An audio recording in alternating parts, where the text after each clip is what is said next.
Welcome to the Winners Table, where the conversation is different when you sit with the winners. I'm your host, Amber Wright, and today I am joined by Watchen Nyanue, the CEO of I Choose the Ladder, Ms. Chanel Martin of Kingdom Business Network, and Mike Goodwin, a comedian and keynote speaker. What's up, y'all? What's up? Hey, how's everybody doing today? What do you do? Ready to get into this. Yes, I'm so excited about our conversation today. I think I say that every time, but it is. I'm so genuinely excited about the things that we're discussing because they're such relevant and timely conversations. And today we're going to be discussing culture and business and how our cultures, which I'm sure vary, impact the way that we approach business and entrepreneurship. So I want to start by asking you, where are you originally from? We'll start with you, Mike. I'm from the South with an F. With an F, okay. The South. There's a difference. Not the TH. The South. Where specifically? South Carolina, Camden, South Carolina. Okay. All right. How about you, Jen? I am originally from Oklahoma City, Oklahoma, and spent summers with grandparents in a small town in Arkansas. Okay, so you are also from the South with an F. Okay. I am originally from San Pedro, California, which is I thought it was its own city, but I guess it's not. It's a neighborhood of Los Angeles. I didn't know that until much, much later, but shout out to San Pedro. And I'm originally from Liberia, so West Africa. Wonderful. That's Cleveland. Wait a minute. It's not Cleveland, Mike. It's close though. It's kind of close a little bit. A little bit. So we can talk about how locale and location is one thing, but culture can also be another because you can be born someplace and be raised in a home where the culture is completely different. Right. So talk to me about your upbringing. What was it like for you to be raised in the South or from Oklahoma or from Liberia or me in California? Let's talk about what was your childhood like? And how was your culture formed? So I would have said prior to going back to Liberia that I'm very Liberian because just like you said, I was raised in America, but I was raised in a household that is very Liberian, right? So my friends from grammar school talk about like the kind of lunches I would bring. Like I would bring rice, like sandwich. What? We don't do that, right? I didn't have McDonald's probably until like high school, and it was like a Big Mac was a big deal. Wow. And then I went to Liberia, and there is a difference being raised in a culture versus being raised as a subculture within a culture, right? And so like, there are things that are very, Liberians consider me American. They consider me an African who was raised in America with an American like culture. What I found is that like, for me, culture is how you think. I think very American. The way that I've been conditioned to process information and assess business and situations is not how Liberians think. The way that I think about family is very American, right? Even though I was raised in a very Liberian household, but you can't like underestimate the influence of being in American society, even if you are a part of a subculture. Yeah, that resonates with me. So I grew up in Oklahoma City, and like I said, I spent probably like a lot of young kids. We lived with grandmama for about 5 years, and then I went back and forth in the summers. And so I had the best childhood anybody could ever have. Okay, talk about it. So I don't think they do this anymore. Grandmothers are now grandmas. Shout out to my grandma who ain't watching no kids. But my grandmother had 10 children, and all her 10 children had a bunch of kids, or at least 2, and we were all around the same age. So as a result, I am very family oriented because I grew up with my family. How about you, Mike? So hip hop raised me. So I'm a city country guy. So we didn't run around with no shoes on. We had shoes on. we played in the yard. No, because people think all country people are created equal, and they're not. And I had more of a country orientation because that's what we were, but it felt more urban. We felt more connected to the East Coast. All my social activities were church. I went to church, but then my dad, it was no church. It was like we going to the pool hall and we're going to hang out with his friend that works at the mechanic. He works on cars. And so very Southern gentleman, very respect-oriented manners. The idea of hospitality is important to me. Family is important, but I didn't have the type of close-knit type of environment. And I was a lock-key kid, so I spent a lot of time with just me and my siblings. So there was not a lot of adult supervision in my childhood.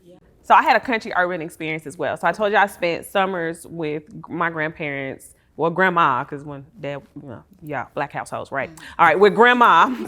And then I was in Oklahoma City, which was still very much developing when I was growing up, but I was in the city. And my mother, who was a single mother, she worked multiple jobs. She went to school. She's the smartest woman I've ever met in my entire life.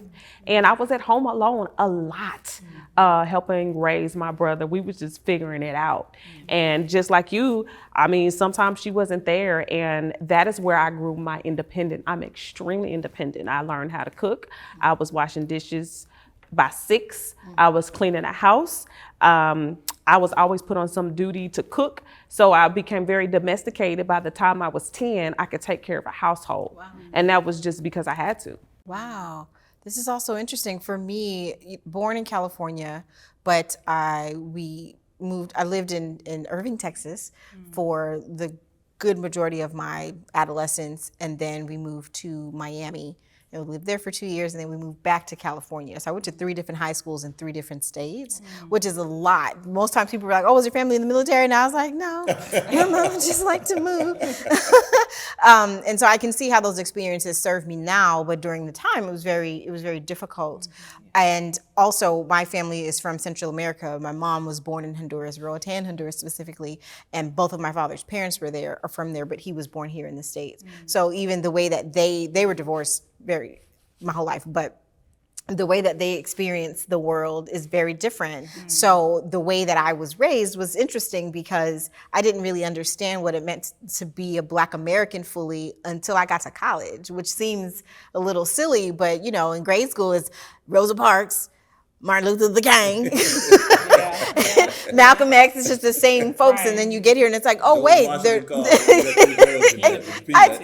gave a speech at my Sinai Missionary Baptist Church in San Pedro on George Washington Carver for Black History Month. So you're of the Black experience, but you don't really know that there's a difference because for my mother there was a separation, and so how would you say then that some of these lived experiences that you have informed your approach to the way that you run and lead your business, or even just your approach to entrepreneurship in general? So I was raised knowing that there was a difference. Like my parents made it very clear that we were African. Like you are an African child, and this is how Africans do things, and here's how we approach things, and here's how African children behave, and it was very, very clear in my household that I was an African child, right? In my household, we still spoke English, but when we came here, for me, I just wanted to be an American, right? Like I didn't want to go to school and have people call me an African booty scratcher or say that whatever things I actually grew up because I'm a literal person thinking that Black Americans were liars. So I went to an all Black school when I came and someone called me an African booty scratcher. But I knew I had never scratched my butt at school. So I literally went home to my mom. I was like, Mom, these Black Americans lie. I know that they have never seen me scratch, because I'm very lit. I was like, they have never seen me. I would never scratch my butt. I was in 3rd grade. Wow. And so just growing up feeling like people would say gum, we said chiclet, right? Like there was just very different things growing up. And then I think for me, with my company, I've always felt othered. Because I was never Black enough for the Americans, but I was never African enough for the Africans. So I've always sat in that space of well, then where do I fit in, right? And as I've gotten older, I feel like I found my place, right? I just am who I am, but I think culturally, the principles of hard work, I think that's universal Black, right? I think that there are certain values that are just universal Black, but the respect thing, with Africans, it's huge, right? We don't even I don't think there's a word for friend in our language. Someone who is older is your aunt or your auntie, period. They don't care if you're related or not. That's my mom's friend, never. That's my Aunt Rebecca. How y'all related? Don't worry about all that, player. Just know that's my auntie, right? Right? Yeah. And I feel like that's universal Black. So there are things that are universally Black, but there are also things that are very Liberian, raised through how my parents conduct themselves, that I think I've applied a ton to my life. Oh, I remember the last time I was in Honduras, I was 14. So it's been a really long time and I plan to go back soon. And my grandmother had a washer and dryer, but she had plants on it, on top of it. It was like a plant stand. And when we had to wash our clothes, she broke out a washboard and it was like a round blue soap. And I was like, Grandma, what is this? And she was like, we're washing. And I was like, but you have a whole machine. All you have to do is just push the button. And she's like, we don't use them things. And I was just like, I was so offended. Like, why wouldn't she want this efficiency? And so it's interesting how, even though that wasn't my entire lived childhood, that was just while I was there, but that was also the first time I had felt othered, because then you stand out as an American, even though these are your people and this is where your people are from, but it's very clear from the way that you dress and how you talk and all of that you're different. And being raised here by my mother, I think it was important to her that we assimilated in some way. I always say that my mother's trilingual. She speaks English, she speaks Spanish, and she speaks in her accent. But she was an operator, a telephone operator, no less, for GTE before it was Verizon. So you would never know that she was from a foreign country unless she told you. And so it would really trip my friends out, because when we were in trouble, she'd speak in Spanish and tell us like they had to go home. And they'll be like, that's your mama? Like, why you? And so it's interesting how those things can kind of shape our lived experiences, and how it serves me now is, that's why I never meet a stranger. Because I had to, one, learn how to make friends quickly, and then also just knowing that, you know, my people were different.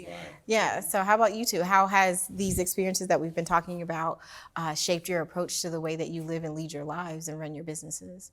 Well, I can say, so my family, my mother has 9 siblings. So it was 5 girls and 5 boys.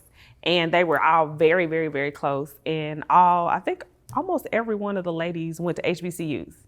And so, of course, I knew that I was going to go to a HBCU. So I knew that I was going to go to a HBCU. And so I was raised to go to a HBCU. That was like the what you had to do. My mother talked about her college experience and how she had the time of her life.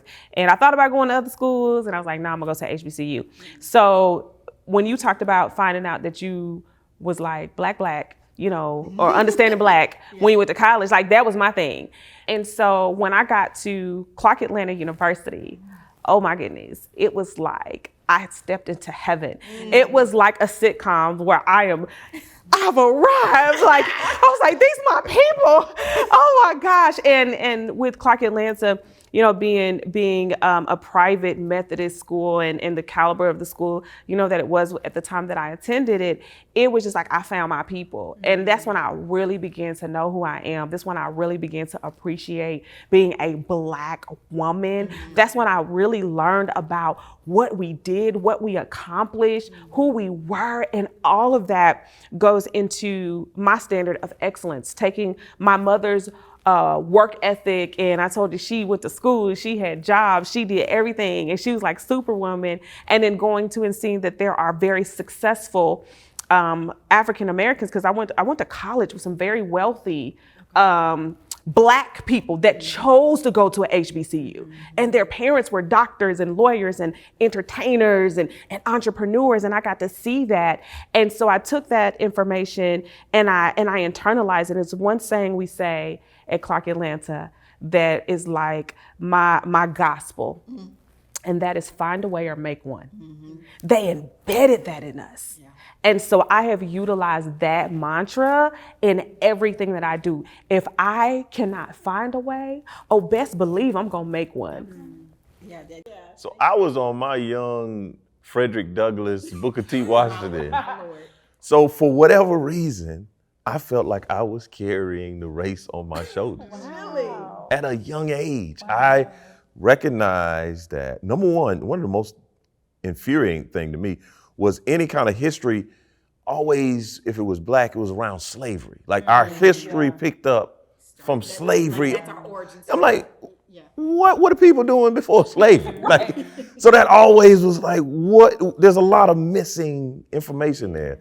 So that always bothered me. Then I also was bothered about like the centering it on slavery. Like we looked at slavery, then we looked at Jim Crow, then we looked at the civil rights. And I was just like, hey man, what about literature? What about poetry? What about the folks that made tremendous strides in just American culture? So for whatever reason, I just was the model Black dude. Like I wanted to be in settings and folks was like, whoa, I've not encountered an African American like this one before. Like, where did he get? And I don't even know where that came from. I just kind of had that disposition of I wanted to tear down stereotypes. I didn't want you to look at me and say, oh, I know this guy. I know what he does. I know, I know. He's in that box. And then you get to know me, you're like, what, you did what? Who? Wait a minute, time out now. Come on, man, stop. Well, let me ask you, Mike, I know a facet of your work is like the bow tie comedy, and you have your college sweaters and things like that. Was that the impetus for that? I think in terms that, of your image? I thought that would separate me from the pack. Because if you look at comedians, they're gonna be in a t-shirt, they're gonna be in a button up. You know, there's not a lot in terms of like you're super successful. You're not gonna look at a comedian like, oh, that guy's sharp. So I already knew if I stood out of the crowd, that would kind of differentiate me in the marketplace. So if folks were looking for a particular look, a particular style, I would fit the bill. Now, in terms of how it affects my business, I'm very serious as it relates to my just excellence. I want the experience that I give you on the stage and off the stage to match. Because you'll have people, they'll kill it on the stage, and they were terrible off stage. I'm sure. So I want to kill off stage just as much as I want to kill on stage. And I think that informed a lot of my, upbringing and manners, respect. Like, I just, yes, ma'am, no, sir. I just really have a mindset to honor people and to respect. That was important to my mother too. And I wish we could have had more concrete conversations about that. I think that it was important to her. We couldn't speak slang at home. We couldn't just talk to her casually. And that on top of the fact that I like to read. So I had a really massive vocabulary very young and very early on. And so then that affects how people experience you. It's like, oh, you black on the outside, you an Oreo, you black on the outside, but you white on the inside, white. Well, sure, absolutely. But I feel like that's something that deserves a conversation, right? Because a lot of us had to do those things in an effort to assimilate, because our parents were told that Black people who were a certain way were who successful were. You could be safer, you could get access. And so based on the limited information that they had, right, like they taught us what they knew. Like for me, if I want to make my mom mad, I'll say like, hey mom, you know what I'm saying? You haven't said a thing, Watchen. No, I don't know what you're saying, right? Like even now, like if you say you know what I'm saying to my mom, but like, that's a part of our culture. Like that's a part of our culture of Black culture that we've been forced to kind of suppress in an effort to be more like acceptable to other people. And I feel like as I've gotten older, I've started to think through like what parts of my heritage, right? So I actually wrote a blog post about it, right? Like about when I came here, how much of myself I had to suppress. And now that my parents are older, there's a finite window for me to learn those things. Because once they're gone, I'm not gonna learn it. And like one of the things like you hear people say all the time, I do it for my last name. In African culture, you literally do it for your when I'm introduced as William Nyanue's daughter, period, right? And so the expectation or the demonstration of what it means to be William Nyanue's daughter has been ingrained in me since I was a child. Like, you are my child. This is for my grandfather was the chief of our tribe. To be a Nyanue means something, right? And so for growing up, it was like, we don't care what else is happening. Your last name is Nyanue, and this is how Nyanues conduct themselves. So in business, the things that I do in business, it's not because of the pressures of the world. It's because I'm William Nyanue's daughter, and because I am, I will conduct myself as such. And I feel like, I don't know if my brother feels the same, but the girls, like we hold it down. Even when I get married and I change my last name, I will always be William Nyanue's daughter, and I will always conduct myself as such. Absolutely. That's so fascinating. And we were kind of touching on a second ago about how, especially the Oreo piece, about what it means. We're talking about identity, I think, and really having to decide who we want to be, even though we have, especially growing up with a dual heritage. And I mean, so throughout all of those travels, a lot of times people just didn't know what to do with me. So no one in my family is surprised that I'm doing what I'm doing and I'm making a living with my words, because I've always been a brainiac. I've always completed people's sentences. I've always been like, so what you mean is, like grown folks, even from when I was a child, it was like, she talks But that's disrespectful. A lot, yeah. And so there was that. But there was this piece of, again, respect and knowing your elders and who your auntie is and your TT this and stuff like that. And so it's interesting how there are some similarities across the board. We have to make these decisions for ourselves, though. And I'm proud of all of those things. And as I've learned more about what it meant to kind of growing up in the journey about understanding what the Black American experience is, the way that I would explain it is like, I eat macaroni and cheese and fried chicken, and I eat arroz con pollo and plátanos. Like both of those are part of who I am and what makes me me. Can I offer another perspective? Because not everyone has the I'm so-and-so's daughter, right? I spent a lot of my adult and early adult life trying to figure out who I was. And that affects you in entrepreneurship for those of us that didn't have our paternal fathers in our lives. And that can affect you as an entrepreneur, because when you're not solid in who you are, you can get so wrapped up in success and wrapped up in accomplishments. One of the things that I had to, by the grace of God, come out of agreement with was a performance mentality. So a lot of my work ethic was founded upon the fact that I didn't have my paternal father saying, good job, Chanel. My identity got wrapped up in my achievements. My identity got wrapped up in my certificates and my awards, because if I couldn't get my dad to say it, maybe I could get the world to say it. And what happens is, in entrepreneurship, the moment you get rejected, your first point of rejection, you really start to contemplate who you are, because your whole life you've been performing for the world. And then when the world decides that they don't want you anymore, that was so crushing. I had to go to therapy early on. Y'all, I've been in therapy, y'all. We're gonna praise the Lord for therapy. I went to therapy and therapy and prayer. And I remember talking to one of my co-founders, and she said, do you not believe in yourself? And I was like, what do you mean? She said, do you hear yourself? And we had a launch that failed, right? Because, you're going to fail at something, right? In business. And I was so down, and I just really, that thing hit me. And I started thinking, I'm a failure. I'm never going to, this is da-da-da. So she said that. So I book a therapist. She's like, you need to go to therapy. I was like, okay, I'm going to book a therapist. And I'm starting telling this lady, I was like, yeah, I was Miss Black Oklahoma City. And I was this, and I was this. And I've done this. And she says, do you realize that everything you touch turns to gold? And I was like, no, but they didn't want what I had to sell. And it was that We see how you won the drama. thing, right? It was that thing, right? No, I was so dramatic. But it was her words that said that said, wait a minute, something's not aligned here. And I had to go on a journey to understanding my identity that I'm still on. I have to catch myself and say, no, stop performing. Yeah. Because it'll break you. And there is this thing about separating your identity from your work, which is very difficult to do because our work can be so personal to us as entrepreneurs, especially when we have this conversation about know your worth and know your value. It's like, well, I'm priceless because Jesus paid it all, okay? He paid it all on Calvary. You got the pork made sense, right?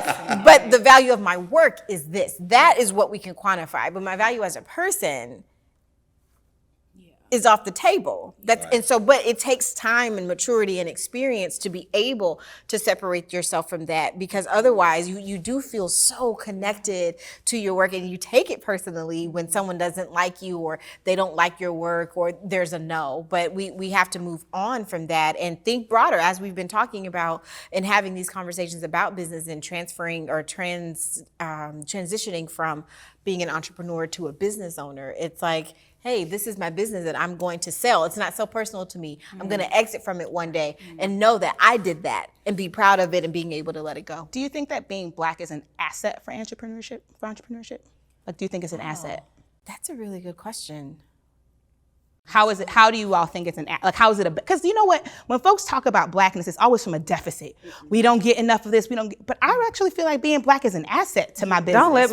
Don't let me get some going on. I mean, I think we look better than everybody. I mean, everybody want to be us. We set all the trends. We dress like we work like we're just. I believe that Black people, we're the standard of excellence. But you know what I think happens though, Chanel, is that what you were just saying about the conversation that you had with your therapist, we do that as a people because we've been beat down so low and so hard for so long, we've kind of internalized this feeling of not enoughness. So even though you were Miss Black Oklahoma, Miss Black Oklahoma City, right? We can still feel like I'm not enough. And so I think sometimes especially when we have this conversation about Black excellence, because I love being Black too. I love every part of who I am and all the things that have played a role in who I have become. But there's also this discussion that we've been having here at the Winners Table about how we can also be so destructive towards ourselves. And once someone makes it out the hood, or you the one that made it, now you acting funny, you moving different, or you think you somebody, and it's like, well, you can't just be happy. But it's also required to move and act different in different chapters of your life, but we don't have those conversations. If you are, let's say when you're just starting out, when you become Oprah, you can't act the same as you were when nobody knew you, right? Like there are health risks, there are safety risks, there are all kinds of things that, because we don't have open dialogue, like the entrepreneurial journey that people talk about is always in the struggle. Like you were talking about, like it's always in slavery or whatever. Like where do we get to the place where we're talking about the abundance of entrepreneurship? When do we start preparing the next generation for abundance? When do we start having the prep conversations to be like, yeah, this person might change because of X, Y, and Z. Yes, Mike, when he was on the Chitlin circuit, he has to move differently now that he's, like, when do we start talking about that? Right. And even to that point, the spirit of Black excellence and Black pride, it comes from where we were beat down. It's not the anti of anything else. Like there's always, like when people like Black girl magic, no white girl magic. No, like we not even thinking about white girls. Like, we just, this ain't got nothing to do with white girls. But you know what? But that's because that's uniquely Black, right? Because everybody else, when they're pro something, it's because they're anti-Black. And so the assumption is that well, we're going to be anti the other thing, and we're not. We just got so hurt. Love us. We just got so denigrated, but we've been so denigrated. I mean, if you just go back and hit blackface, like I don't even know how to explain to people how when I see an image in blackface, it hurts me to something that because I've had conversations like, oh, my son wants to be Tiger Woods, and he's going to put. I'm like, inside of me, something dies. Like something is. It's just super. It's. I can't even describe the sadness and the disappointment, and it's not just some paint, and it's not just like it's. We were mocked and ridiculed. We couldn't even for years. Lamar was talking about this a few weeks ago about selling businesses, right? We get so much ownership of things, right? Which is why when a Black person sells a Black successful business, people are like, oh, you sold out. Because again, it's like everybody excluded us. Now that we got to this point, now you're gonna give them access, because once it's popping, people are gonna want access, right? And it's like, do we have a responsibility to be the gatekeepers of our own stuff in the same way that other cultures are the gatekeepers of their own stuff? Like, what does that look like in entrepreneurship as you're trying to build wealth, as you're trying to break all these generational things? Like, how does that look? And I feel like we're early in this, so we don't really know, but like, I don't know.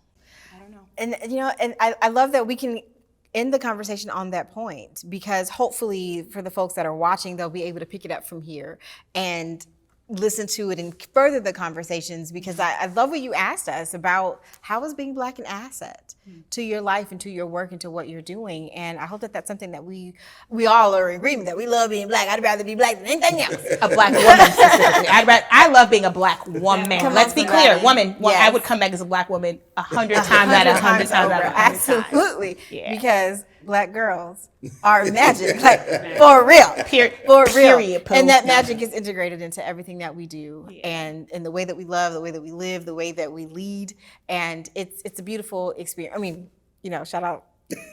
Shout out to the Black men. We love y'all. It's like I'm here. I take no shade. We love you, though. But thank you all for sharing such personal stories. I really enjoyed learning so much more about you and having this opportunity to talk about culture and how it impacts the way that we approach our work as business owners and entrepreneurs and striding for Black excellence. It's a wonderful thing, and I'm just so pleased to know you.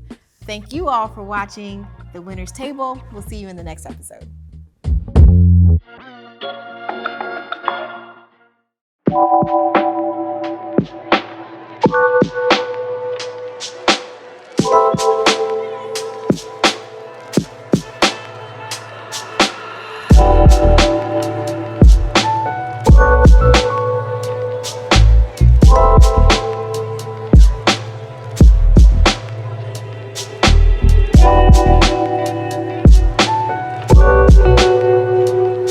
The Combo, your home for conversations on Black entrepreneurship and wealth.